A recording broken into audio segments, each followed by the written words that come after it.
Sarvarupadharam Shantam Sarvanamadharam Shivam Satchidanandamadvaitam Satyam Shivam Sundaram. With love, reverence, and gratitude, I offer my prayerful pranams at the divine lotus feet of our dearest, sweetest, loving, and omnipresent Lord Bhagavan Sri Sathya Sai Baba. Dear brothers and sisters, loving Sairam to all of you. As this particular verse, Swami used to chant in many of his divine discourses in the beginning, which signifies what God is. So which refers to Swami himself. That is, he is all forms, whatever forms we see, human, animal, plant, all forms are divine. Sarvarupadharam Shantam, and it is peaceful.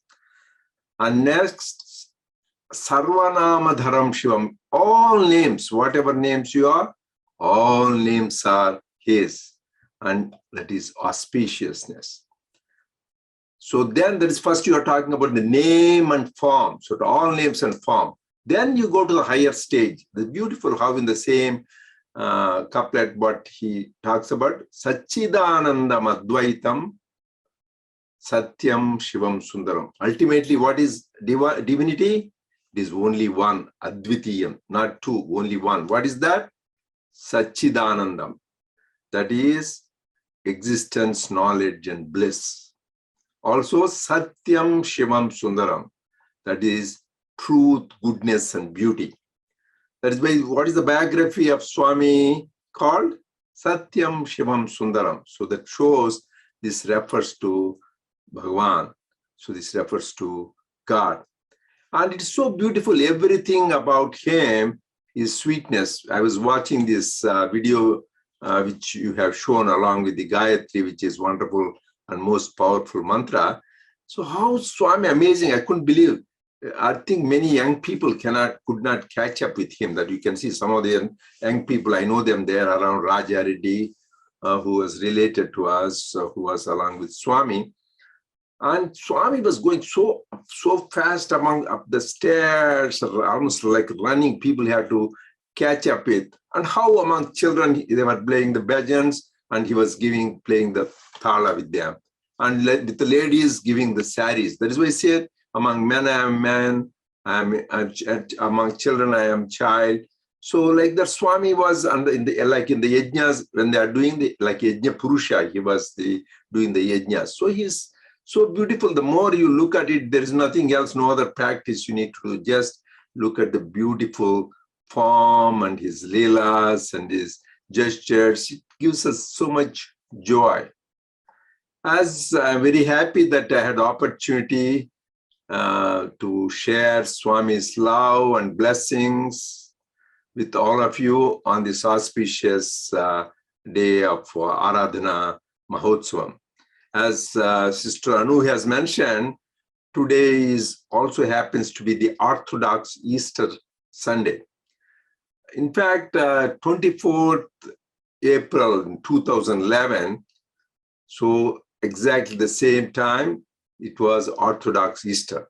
It was not only Orthodox Easter at that time, it is also Western Easter or Catholic Easter. So both of them coincided only in so many years.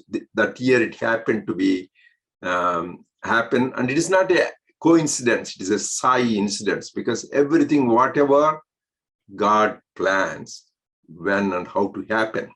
Because Jesus' message was that of love and sacrifice.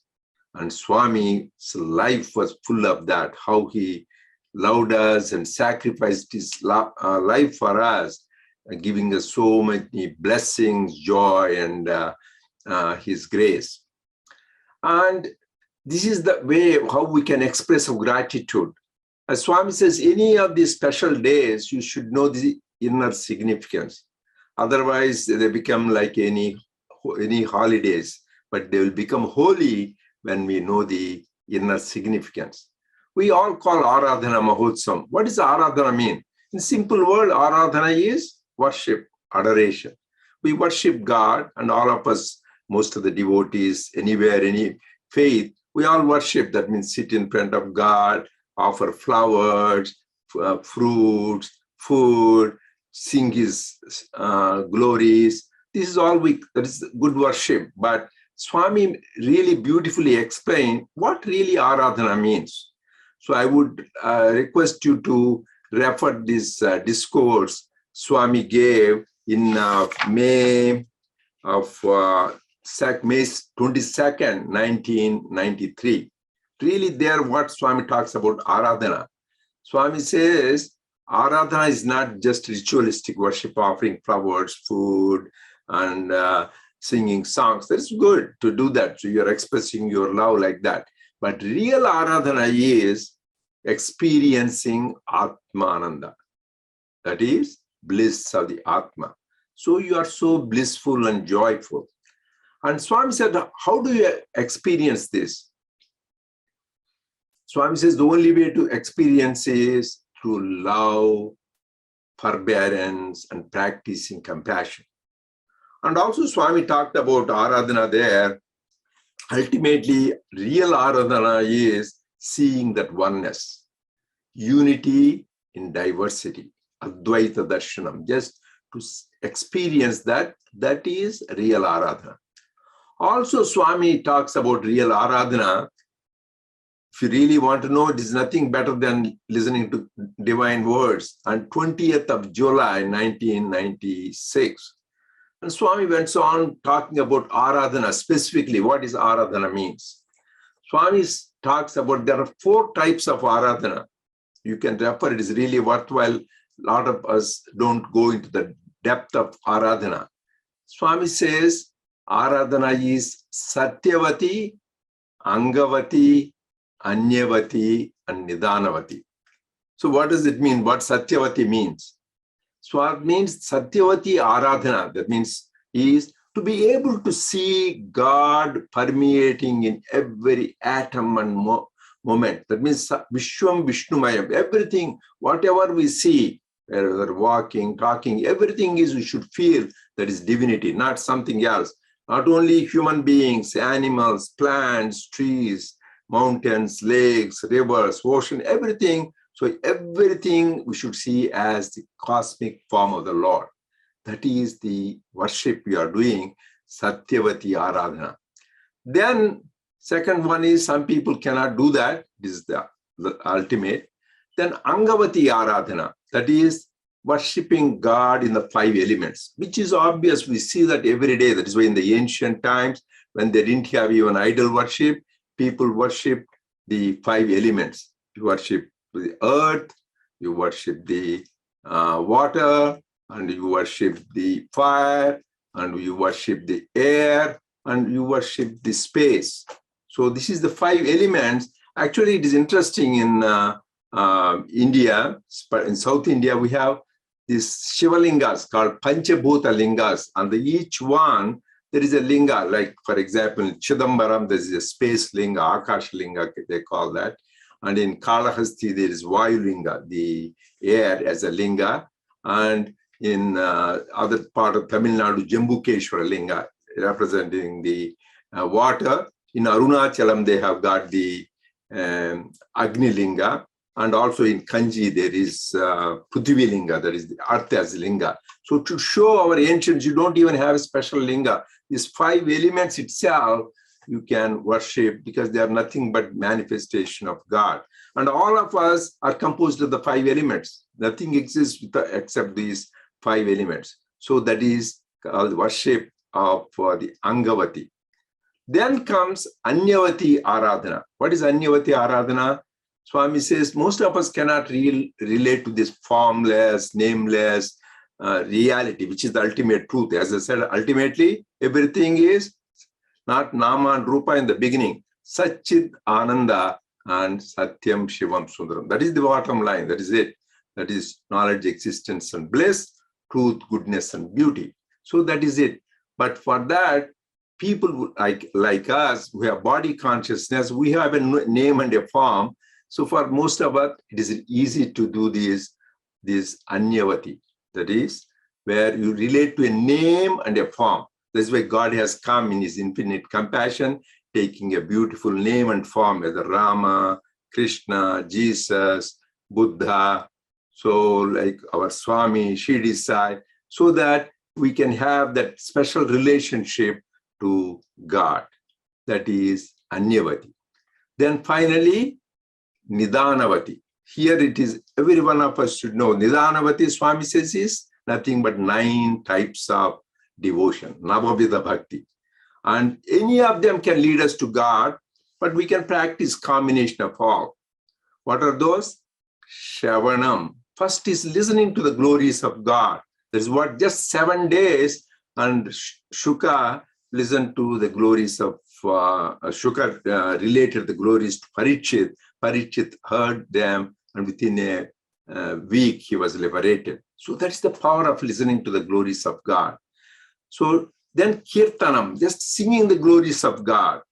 So that is also takes you to God. Like so many great people, Mirabai, Tyagaraj, Annamacharya, many people realize just by singing the glories. Narada is another example. Then Vishnu Smaranam, constantly remembering him, whether remembering his name, remembering his glories, then Vishnu Smaranam. Then Padasevanam, just serving his feet, touching his feet. Then Vandanam, salutations. And then comes Archanam. That is, people do the ritualistic way, put the flowers or do Abhishekam. So in different ways, you do the worship, that is Archanam. So these are all the various modes. And final comes the ultimate. Then you do the Dasyam, relation of being like a servant of God. The greatest example they talk about is Hanuman, how he served Lord Rama with so much love and dedication. So that kind of attitude of servitude, so service. Then comes Sakhyam, developing a friendly relation, friendship with God. Swami recommended that quite a bit, where you can relate your joys and sorrows one-to-one with God. There is friendship, like Kuchela, like Arjuna. And the last word in this 9 types of devotion is Atmanivedanam, complete surrender to God, wherein thine will be done, Lord, not mine. Everything, whatever you are doing, that is for my good. You don't exist. That last word, as we say the Lord's Prayer, take my everything and let me be an instrument to work for. Just, we don't exist. I'm a zero, you are the only hero. That kind of attitude, ultimately, which is ultimate truth, but to realize that everything belongs to him, our body, mind, intellect, talents, whatever we have, it is his, and we are gratefully enjoying it. Atmanivedanam. There are many examples for Atmanivedanam, like Bali, Lakshmana. Many people completely surrendered to God. So this is the method of Nidanavati. So when you worship God, when we want to express our gratitude to Swami on this Aradhana Utsavam, so we should know the inner significance of that. Because as I said, Swami is all names and all forms. I can relate to you how in our own family, we have seen people experiencing Swami in various forms, with various names. My father, he was from beginning a follower of Sri Ramakrishna and Vivekananda. So when he moved to Prashanti Nilayam, my mother and father used to live in Prashanti. And one time he was attending Swami's divine discourse in Purnachandra, and he looked at Swami. Swami looked all blue complexion, and he was in 60s that time. But he looked around the people in the back, everybody looked normal. Again, he looked at Swami, and Swami looked all blue complexion. This went on a few times, but he looked, everything else looks normal. He thought he may have some problem with his eyes. So he didn't know that Swami was giving him vision of Lord Krishna. So next day, Swami comes to him in the verandas and asks him, Adivi Reddy, are your eyes okay? So just giving a clue, Swami doesn't outright say what it is, so that he gave him the vision of Lord Krishna. And also, all of you know the wonderful story of Dr. Hislop, how he gave him the vision of Lord Krishna. And my mother, So just she also took initiation from a great saint from the Ramakrishna order, Swami Yatishwarananda. They took the Mantropadesha. She was having a little dilemma. Am I doing the right thing following Swami? So then Swami comes clearly in her vision in the dream. And Sri Ramakrishna was, she was following, Sri Ramakrishna was sitting in a cart and was going there. She was behind following. Suddenly, after a while, she saw instead of Sri Ramakrishna, she sees Swami in that place. Then after that, no more dilemma, no more conflict in her mind. She knows Swami is Sri Ramakrishna. Swami is everything. So that is her experience. And then my wife, Haima, I think she shared that also in front of Swami and also other time, that she was an ardent devotee of Lord Venkateshwara. And also both of us, we went to Venkateshwara Medical College, we were the classmates there. And then she was very methodical in regularly walking up the hill on the steps, which I only did once and I could not do anymore. But she used to be very methodically going for many years, walking up the hill and then offer her prayers to Lord Venkateshwara. So that was her habit in childhood and medical school all the way. So once we were married and we became Swami's devotees, I was also Lord Venkateshwara, but my chosen deity was Shirdi Sai. So I used to go to Venkateshwara temple, but not that often. But Haima, she was very regular. So once we came to Swami, then I said, Swami is everything. Why to go to any place? So I said, I discouraged her also. Why do you want to go to Venkateshwara temple? But still she had that longing to go there because, but we never had chance. Straight we used to fly to Puttaparthi and go there, Bangalore, and go to Puttaparthi and then get back on the flight and come back to USA. So never had any enough time to go to the Tirupati and Venkateshwara temple. So one time it so happened that our connecting flight, that time to come, so it was delayed by 2 days. So we had to stay in Chennai. Then as he said, as well, we have 2 days. Instead of that, let us go to Tirupati, to Venkateshwara temple. I said, okay, because anyway, we had no other choice. So we went to the temple and we had a beautiful darshan. And then when she went for the darshan of Balaji, the Lord Venkateshwara, what does she see? She said she had a clear vision of our Swami in the sanctum sanctorum. She saw Swami in the place of the idol of Lord Venkateshwara.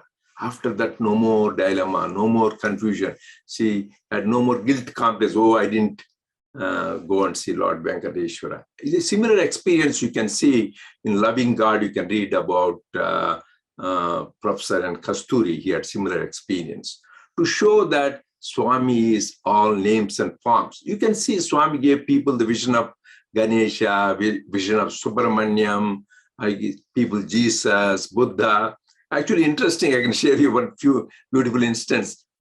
One of the Muslim devotee, so he believed Swami's divinity, but he was not too sure because they believe God without form. So he was thinking, is really Allah? He was doubting. He was in darshan line. So he was praying, Swami, please show me a sign you are same as Allah. Then when Swami was going in the darshan, just he was going in front of him. For a while, he didn't see anything, no form, completely disappeared. Swami's form was not visible at all. Then in his heart about everybody else could see the form, but for him, for a while, Swami made almost disappear, so he could not even see. Then he had a conviction, Swami is Allah. And also you might have heard the story of Swami Abhedananda, who was a wonderful disciple of Bhagavan Ramana Maharshi. Actually, he had a beautiful time with Swami when he went after his guru passed away. Swami blessed him. He was so much overwhelmed with the grace and blessings of Swami. He said, Swami, I will change my name to Swami Charanananda. So just one who loves his divine lotus feet. Swami said, what is your name? Abhedananda. What does abheda mean? See no difference. Why do you see a difference between me, your guru, and yourself? There is only one thing exists. So then that gave him a insight to the truth. Then when he comes back, he told Professor Kasturi, who has written Satyam Shivam Sundaram, sir, I have an experience. Swami is not just an avatar, because he is the source of all avatars. He is the supreme Parabrahma, the Nirguna Nirakara, attribute, formless, supreme reality from which everything comes. I have that experience because he is an Advaitin. He was with Bhagavan Ramana Maharshi, and so Swami gave him that experience that he is attributeless, formless reality from which all avatars come. So that is our Guru and God, because as the scripture, Viveka Chudamani, the great composition of Adi Shankara, says, to be able to come in contact with a great soul, like Ramana Maharshi, Nisargadatta Maharaj, or any great saint, is really a greatest blessing and grace of God. That is the only reason we come. But we are all of us so blessed and fortunate. We have two in one, Guru and God in one. So he shows us the way and he is the goal also. So that is why we should really constantly remind ourselves how blessed and fortunate we are, because he is our eternal companion. He was with us, guiding us, guarding us, and showering his love and blessings on us all the time. I can want to relate to you on many incidents, but I will relate to just one incident which happened about 20 years ago, or maybe even around that, because my parents, who used to live in Prashanti Nilayam, they lived almost there for 14 years.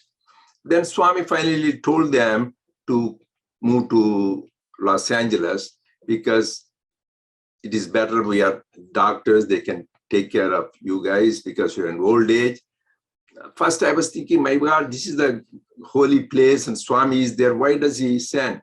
But then I realized how Swami blessed us. He gave us the opportunity to serve the parents.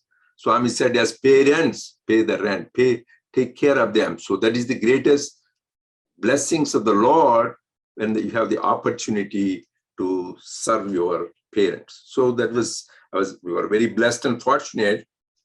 So my father was retired, and they were in their, when they said 90s, they were close to 80. So my father and mother, they are very sincere spiritual seekers. So one time, my father, one thing is, whatever he takes very, very seriously. So somebody told him, hey, because go on a low salt diet. Salt is bad for health. I know excess is bad. Go on a low salt diet. So he was on a very strict low salt diet. So we didn't know the whole details before that. So one day in the morning, he had severe seizures, convulsions. We were all worried. Right away, we called the paramedics. The ambulance came right away within 2 minutes, and we took him to the hospital. And so he was hospitalized, and I have many doctor friends, and I was practicing in the same hospital.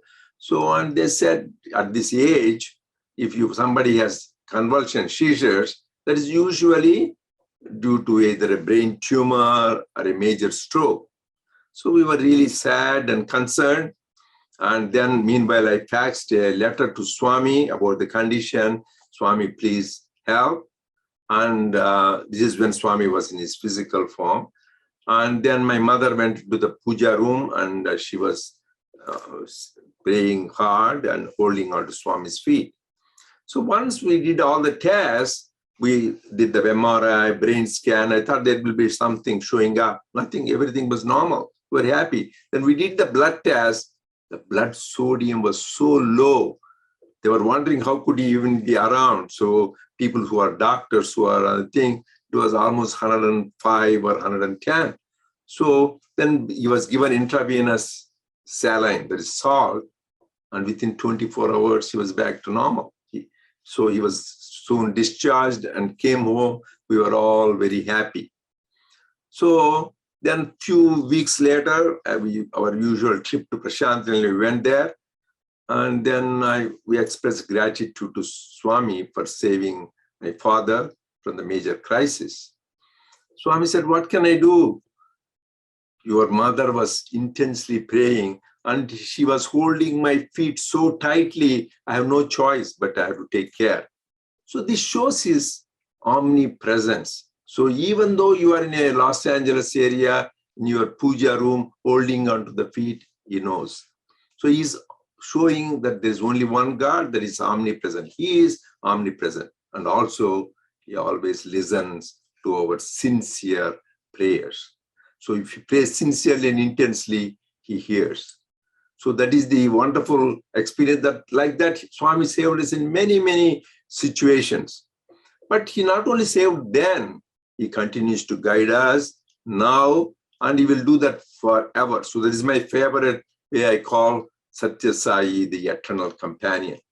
Was with us, is with us, and we will be ever with us because he is eternal and his message is eternal. Eternal companion with his eternal message. And this happens, Swami in April 2011, he was in the hospital, admitted. So this is all a divine drama. We don't know why. And we had to go there every few days. I had to travel from here to USA to Prashanti Nilayam. And I had the blessed opportunity even to serve Swami to be able to help in his medical condition. And anyway, Swami is the physician par excellence. He doesn't need any doctor, but for blessing the devotees, he gave opportunity to many doctors to take care of his body. One thing I want to tell you, that time Swami, in a literal sense, in a physical sense, there will be a lot of pain. So tubes everywhere, doing this test. But one of the doctors asked through one of the attendants of Swami, because whether he needs a pain medication. Shall we give pain medication? Swami said, tell them that I am in Ananda, I'm in bliss. No human being, brothers and sisters, as a doctor, I say so many people, you cannot tell I'm in bliss when your body is in so much misery, because that means he is the one beyond the body consciousness. So we were attending, and finally, as you know, Swami left on April 24, 2011. And as we said, that is the coincidence of both Orthodox Easter and Catholic Easter. So then after the Swami left the body, they had this regular services and they were arranged for the Samadhi and one Samadhi construction, but till that time we were there. So then finally the days after the function is over and they have, I had the opportunity to even give a talk there in the Prashanti Nilayam. Then we had to come back because I was behind in my patient, taking care of the patients and a lot of wait list, and because few weeks I could not attend to my practice. So we were ready to come back and the taxi was ready. And then I go back and I saluted Swami with a sad heart because Swami, I'm leaving. In the old days, whenever I leave, that day I go to Swami, take his path namaskar, he blesses me, gives me vibhuti. When are you coming back? The routine, just coming back, that time it didn't happen. I was sad that this time I had to do the namaskar to Samadhi, not to Swami, and have his physical blessings and words with him. So I came back and with a heavy heart, ready to leave. And then as soon as we were about to go in a couple of hours, I had intense pain in my back and abdomen. It was so miserable. I said, I won't leave. I never had that kind of pain. And I said, I would never like to have that kind of experience again. And being a physician, you think of the worst, that I may be having an acute heart attack, or I may be having a hemorrhagic pancreatitis. That is a very serious condition where you will get so much pain, you can't bear it. Or I may be having dissecting aneurysm. The aneurysm, the artery will be. So these are the things which cause acute pain. Being a physician, I thought about this various differential diagnosis. So I could not sit. I could not lie down or stand. It was one of the most miserable conditions, very severe pain. Then I was in pain, but Swami's grace, I had no fear. There is one thing that Swami says, why fear when I'm here? That is a wonderful feeling. So I had a peaceful feeling, even though physically I was intense pain. And I thought I was going to die. And I thought, yeah, so this is the time to die. What is the point of living when Swami is gone? That is a thought I had. Because few years prior to that, when I was going with Swami in the car, Swami said chit-chat, something like a father and son, he will have talking about various matters. Then Swami asked finally, what else? Then I said, Swami, I have only one prayer. What? When you leave the body, I also want to leave the body. Swami became stern. He got, and like a loving mother, he slapped on my cheek and said, never talk like that. You have a lot of work to do. And so never say like this, I know what you have to do. Then I thought, maybe Swami changed his mind. He says, maybe he answering my prayers so that I could leave now. So that thought came to me. And then the pain subsided, slowly subsided by prayers. So by morning, it was reasonably okay for me to handle. So then I went to the hospital for a checkup. When I had the checkup, the usual tests were done. And I had the ultrasound of the gallbladder, which showed the gallbladder was inflamed with lots of stones. Under the blood test, my liver enzymes were very, very high. Normally is up to 30 or 40. It was 300 to 400, so 10 times as much. So obviously, this is condition called acute cholecystitis, acute gallbladder condition. And usually doctors recommend surgery for that. So they said it is better to have surgery. I said, I just listened. I didn't say I want to have surgery. And I said, I'll look into that. So anyway, I prayed to Swami, please take care of that. So meanwhile, the pain is gone. So I said, why should I have surgery? As Swami says, doctors are bad patients. So I didn't have surgery. And my family full of doctors, wife, doctor, and daughters, doctors, and son-in-laws, doctors. Everybody said, oh, no, it's better have. But I said, no, we'll think about it. So, because the pain is gone. And then, as you know, particularly the travel from India to Los Angeles is almost 24 hours. So the long flights. So everybody was concerned. I was also a little bit concerned, but I said, Swami will take care. By his grace, no more pain. Till I landed. Even after I landed, I went back to my usual practice and I was doing well. The pain never came back. Then a couple of my doctor friends after a couple of weeks said, it is better at least have a checkup because you already know that your stones, your liver enzymes were very abnormal. Okay, that's not a bad idea. I went and had a checkup and I had my ultrasound of the gallbladder, no more stones. And I had a blood test, the enzymes were completely normal. So I said, see, Swami is the surgeon general, so surgeon, the great surgeon. So without surgery, it removed my gallstones. So this is after Mahasamadhi, how he continues to take care, even a very little thing. Let me tell you, this is a major health crisis he avoided. But even simple desires, Swami takes care. I will tell you one instance when we were going for the various pre-world conferences, public meetings. So this happened in Dominican Republic. So that time they had a big meeting, Sai meeting in Dominican Republic. So we were all there, a lot of Sai leaders were there, thousands of devotees were there. So they had wonderful, as always, Sai events, we have good, nice dinners, nice food. So after that, they had a very nice dinner with many dishes. So we enjoyed it, but one thing, they didn't have dessert. So I have the weakness for dessert. So I said, my God, everything they had no sweet, but I didn't want to hurt them. So Leonardo Gutter was next to me, and then we were going back to our room. I said, Leonardo, everything was good, but why they didn't have a dessert? I said. He said, hey, don't say that, they will feel hurt if they realize that. Then we were about to go to our room. Then the lady comes, Leonardo, Dr. Reddy, can I disturb you for a minute? I said, what? Okay. She bought a nice cake. oh, if you don't mind, can you take, Swami said, almost felt like he wanted me to give it to you guys. I said, okay, good, thank you very much. And then I told Leonardo, see, even just casual thought comes to you, how Swami fulfills. This is in 2015, just 4 hours after Swami left body. There are many, many instances, not only for me, there are many devotees, how he takes care. So that is his love and compassion for all. So then what is our duty? He takes care of all of us. These are all his, what we call his chamatkars, his miracles. So, but Swami says miracles are his visiting cards. And in his divine mission, Swami says they are like a mosquitoes and an elephant.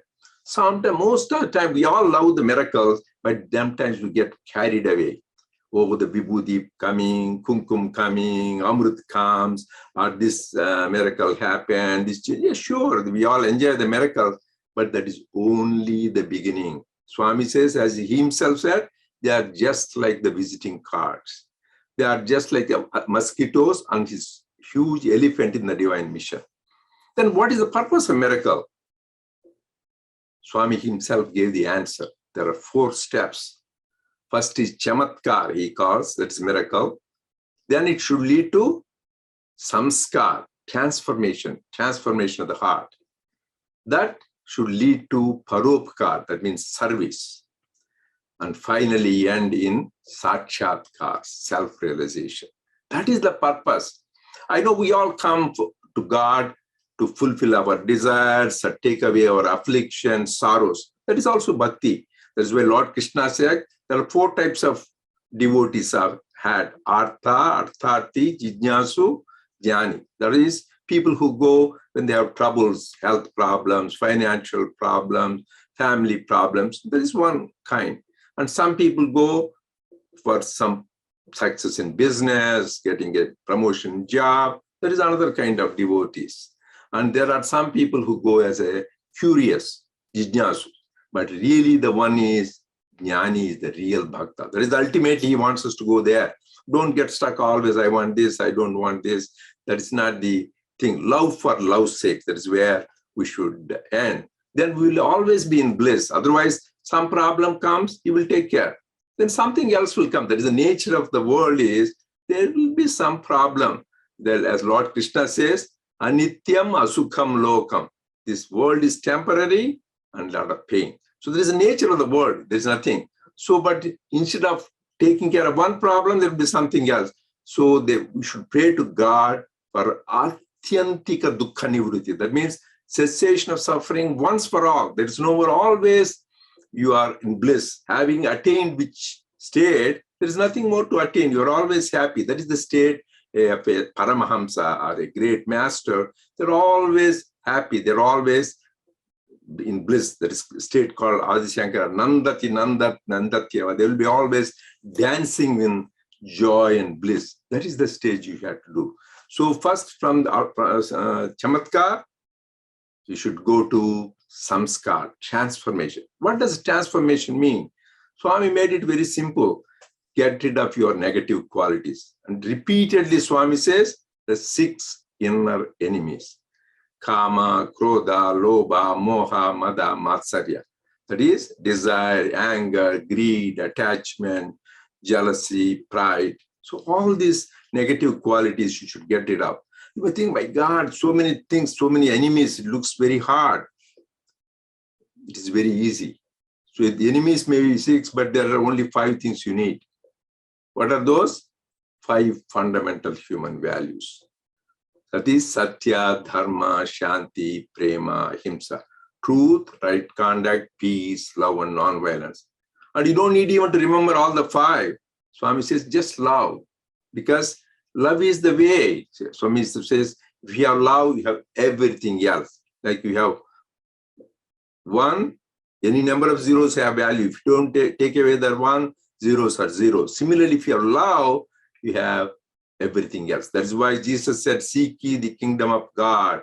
Everything shall be added unto you. So just if we have love, you have everything else. Then what is this love? It is not even, Swami made it very simple. Love is giving and forgiving, giving and forgiving. So give unconditionally with pure love, and forgiving anybody for their trespasses or their calumnies, slander, whatever they do, you just forgive. As Jesus said, forgive them, Lord, they know not what they do. So that is kind of forgiveness this great master showed. And what is self? Is getting and forget. They get things, they steal from you, and they forget the no gratitude for what you have. So real love is selflessness, self is lovelessness. That's what the transformation he wants. But we think we get rid of these negative qualities. That is not that easy. We need to constant practice, abhyasa, constantly practice. Swami told a beautiful story to illustrate that. A guest turning as a pest. I'll make it a brief. It's a long story. So there was a very wonderful couple who are very known for their generosity. They always were nice to guests, entertain. So some people used to take advantage of that. So one time one guest said, he said, come please, can I stay there for a few days? So 3-4 days, they treated him royally. They gave him 3 meals a day in between snacks, and they entertained him so well. So he felt very comfortable, very happy. He said, very happy. Instead of 3 days, he extended it to 1 week. God, they said, this guy said 3 days, they extended. So the couple said, so 3 meals is too much. So they cut down to 2, we eat only 2 meals. They cut it down. Then I thought this guy will leave. Then he was comfortable with the 2 meals. Then still he was extending another week. Then they said they cut down to only 1 meal. So yogis eat only 1 meal, so we also eat 1. But this guy doesn't even leave after that. He still extended for more than a month. Then they didn't know what to do. What shall we do? So we should act as make him very uncomfortable. So both husband and wife start fighting. So they just yell at each other, fight and this. And so it looks like a very terrible scene there. So this guy looks, this guest looks worried, scared, and he packed his things and he left. My God, they were relieved. Finally, this guy is gone. Our drama worked very well. They were happy and mutually appreciating each other. They said, okay, his wife said to husband, you acted very well. He patted her back. No, you acted better than me. Both of them were appreciating each other very well. They were happy that their drama helped and succeeded. Meanwhile, they go there. There was a knock on the door. They go open the door. Who? The guest came back. They said, I acted better than both of you, because he thought he left and he came back. So similarly, Swami says all these negative qualities, desire, anger, jealousy, pride, attachment, all these things looks like as if they left you, but at any moment they can sprout. So always ABC, always be careful and monitor what is happening. So this is samskara. That is why you need to watch your mind, where it is going, constantly get engaged in divine thoughts. That is very important, this transformation. So once, because the whole secret is this purity of the heart. Once we get rid of the negative qualities, then we are enlightened. Because what Swami said, purity is enlightenment. And that is what, because today is Easter, worthwhile remembering Jesus' words. Blessed are the pure in heart, for they shall see God. Just you will be able to see God face to face when we are completely pure. And then next stage comes paropakar, service to others. So we all are engaged in service activities. Yesterday we had a nice event. Actually, even this morning they had rebroadcast, where showed various wonderful service activities done by our Sai devotees all over the world, whether it is providing food or shelter, water, and clothing, or medicines, education. So wonderful service. That is, Swami says, service is the easiest way to get rid of our ego. Chittasya shuddhaye karmana. The best purpose of the service is purification of the heart. That helps us so much go towards the goal. So that is why it's very important. Swami says, hands that serve are holier than the lips that pray. That is why service to man is service to God. Swami said in many ways, Grama Seva is Rama Seva. serving in the villages is equal to serving the Lord. So that's why this service is emphasized. But the highest service, do you know what Swami says? Analyze. Para upakara. We always, para means other people. Upakara means serve. That is what. But Swami gave a higher meaning. Para means God. Upa means close. Anything which takes you closer to God, that is all service. We not necessarily only giving those things, that is service. But real highest is, sometimes you may be giving these things with an attitude, oh, I'm giving to somebody. Then you are going away from God. You need to do with reverence, humility, and you should give it sense that you are serving God himself. Then that takes you closer to God.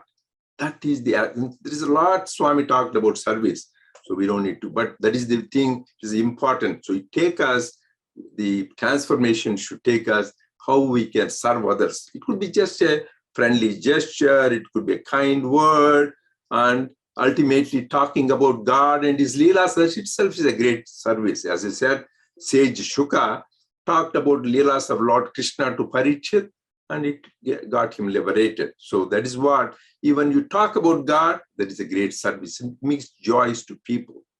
And finally is Sakshatkar. We all want, the purpose of human life, Swami told us, is to realize our true nature, that we are divine, that we are the embodiments of love.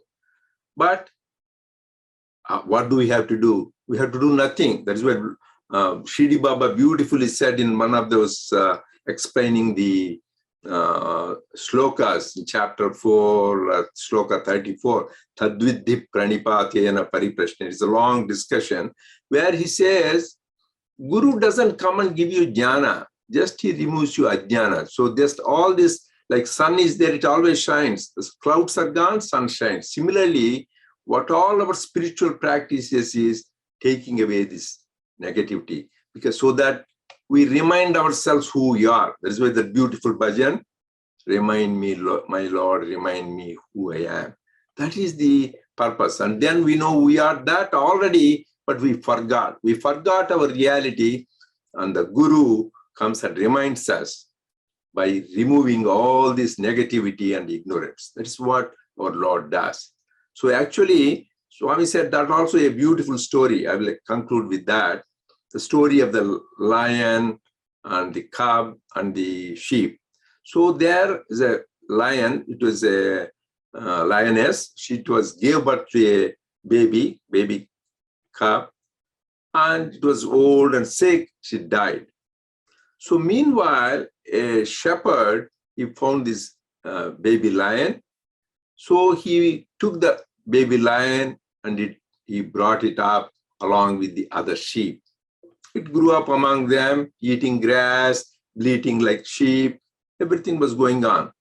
As it was growing up, after a while, so it became baby lion. So another time, the lion, there was a passing by, they saw this unusual scene. A lion among the sheep, because this baby lion didn't know. So she was surprised. So she went to catch that baby lion. And along with the sheep, this baby lion also started running away, because it is among the sheep. So along with this brother and sheep, so this baby lion forgot who he was, so it was running away. Then finally the big lion got hold of this baby lion, got it. The baby lion was scared. Then the big lion takes to the nearby lake and shows the reflection. See yourself, you and I are one. So I am lion, you are also a lion. So don't bleat like sheep, roar like a lion. She showed how to roar like a lion. So similarly, this is a famous thing for Swami Vivekananda, says, roar like a lion. That's why the spiritual magazine he introduced is called Vedanta Kesari. Kesari means lion. Vedanta, so let's roar like a lion of Vedanta. That means assert your Godhead. Aham Brahmasmi. I am Brahman. I am Atman. So roar like a lion, asserting your Godhead. That Swami says, so you and I are one. So that is the ultimate Sakshatkar, where we realize that Sai and I are one. So that is the important. In this case, I can tell you another incident. I was, as I said, I was a devotee of Shirdi Baba from childhood. So when I came to Swami, I know Swami is Shirdi Sai, but still I have that fond attachment, Shirdi Sai. So I used to, in the worship, first offer flowers to Shirdi Sai, then to our Swami. Then I told this to Swami. Swami, I do this, forgive me if I'm doing a mistake. So Swami said, no, you can do that. There's nothing wrong in that. So, but if you want, you can put on your own head. That is also okay. I thought Swami is teasing me and making fun of me.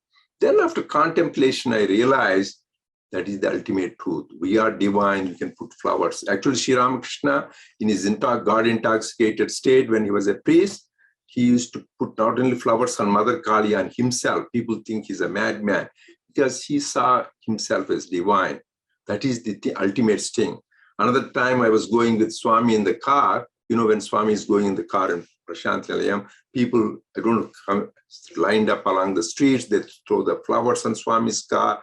And one lady, elderly, and she was fragile and feeble. So she tries to throw the flowers. It fell on herself instead of on the car. I didn't watch carefully. Swami said, Narendra, did you see that? I said, yes, Swami. See, that lady wanted to throw flowers on Swami's car, but it fell on herself. Without knowing, she did the right thing. She is divine. So it doesn't, not just this me and this car, but she is divine. So ultimately, Swami wants us to realize we are divine. That is the whole thing. All these experiences, whether it's we go through miracles, chamatkar, and how it transforms our life, we get more peaceful and happy, and we try to make others happy by service. And final goal is to realize we are the divinity.